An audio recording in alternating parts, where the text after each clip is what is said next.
पुढची महत्त्वाची बातमी पाहूयात। संसदेमध्ये वक्फ सुधारणा विधेयकावरती चर्चा झाली, तर विधेयकामागे धार्मिक हेतू आहे का?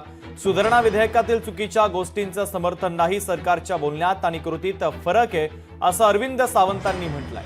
तर वक्फ बोर्डावर ठाकरेंच्या शिवसेनेची भूमिका आता समोर आली, तर मुस्लिम समाजाचं प्रतिनिधित्व पुरेशा प्रमाणात असावं। वक्फ विधेयकावर राष्ट्रवादी शरदचंद्र पवार पक्षाची भूमिका देखील आता समोर आली आहे। सशक्तीकरण की ताबा मिळवण्याचा डाव असा सवाल खासदार निलेश लंके यांनी उपस्थित केला। मैं आपको विनती करता हूं, पहले तो शांति से सोच लो क्या कर रहे हो। आप एक तरफ कह रहे हो कॉमन सिविल की कोड की बात करते हो, और जब दूसरी तरफ यहाँ दो मुस्लिम गैर मुस्लिम हमारे वक्फ बोर्ड पे ला रहे हो। मुझे डर लगता है कि हमारे हिंदुओं के मंदिरों में भी कल गैर हिंदू अबर लाना चाहोगे।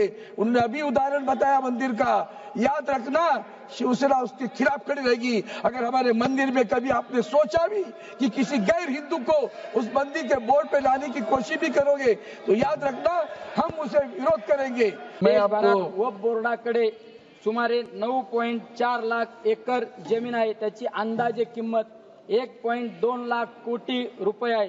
प्रश्न इतकाच आहे, हे वक्फ बोर्डाचं सशक्तीकरण आहे की त्यावर ताबा मिळवण्याचा डाव? वक्फ बोर्डाचे अधिकार कमी न करता योग्य बदल करून त्यामध्ये सुसूत्रता आणण्याचा प्रयत्न करावे। सशक्तीकरणाच्या नावाखाली संस्थेचे स्वातंत्र्य हिरावू नये। संबंधित अल्पसंख्याक समाजाच्या भावना लक्षात घेता त्या समाजाचे प्रतिनिधित्व त्या बोर्डामध्ये पुरेशा संख्येने असावेत। लोकशाही मराठी ऐका, पहा, जागरूक रहा।